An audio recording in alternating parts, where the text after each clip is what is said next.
கண்டிப்பா. நாம பலமுறை குடுத்துருக்கோம். ஆ இந்தியன் அசோசியேஷன் ஆஃப் செக்ஸாலஜி சார்பாக பார்லிமென்ட் குழுவுக்கு நாங்க குடுத்தோம். அதே மாதிரி தமிழக அரசாங்கத்துக்கும் நாங்க நேரடியாக அதை சமர்ப்பித்தோம். இந்திய அரசாங்கத்துக்கும் குடுத்துருக்கோம். அ பல்வேறு அமைப்புகளுக்கு நம்ம குடுத்துக்கிட்டு தான் இருக்கோம். தொடர்ந்து இத பத்தி பேசிட்டு இருக்கோம். அவங்களுக்கான பிரச்சனைகள் இருக்கு. இது ஒரு பொலிட்டிக்கல் டெசிஷன். இது ஒரு தனிநபர் டக்குன்னு எடுத்துற முடியாது. இது ஒரு பொலிட்டிக்கல் டெசிஷன். அவங்க பல்வேறு விஷயங்கள கவனத்துல வச்சுக்கிட்டு பரிசீலிக்கிறாங்க. அதுல சிரமங்கள் இருக்கு. ஏன்னா மக்கள் வந்து பாலியல் கல்வின்றது ஆபாசம். அது குழந்தைகள வந்து செக்ஸ் பண்ண தூண்டிரும்ன்ற மாரி தவறான கருத்துக்கள் இருக்கும்போது, அவங்க இத பற்றிய ஒரு பயம் இருக்கு. அதை ஒட்டி தயக்கம் இருக்கு அரசாங்கத்துக்கு.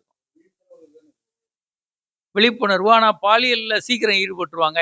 தேவையில்லாம அவங்களுக்கு சொல்லிக் குடுத்து இத வந்து தூண்ட வேண்டாம் அப்படின்ற மாதிரியான ஒரு கருத்து இருக்கு. அப்போ அரசாங்கங்களும் தயங்குது.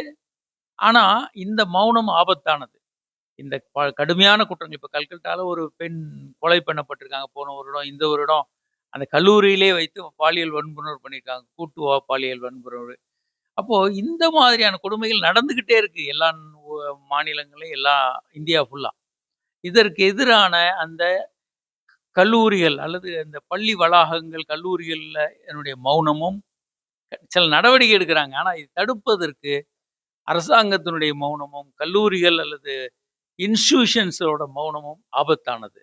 இதை தடுப்பதற்கு அவர்கள் கண்டிப்பாக நடவடிக்கைகள் எடுக்கணும். செக்ஸ் எஜுகேஷன் தான் இதுக்கான விழிப்புணர்வு. அதோட செக்சுவல் ரைட்ஸ், செக்சுவல் ஜஸ்டிஸ் எல்லாம் குடுக்கும்போது இந்த பிரச்சனைகளை முற்றிலும் தடுக்கலாம். நன்றி.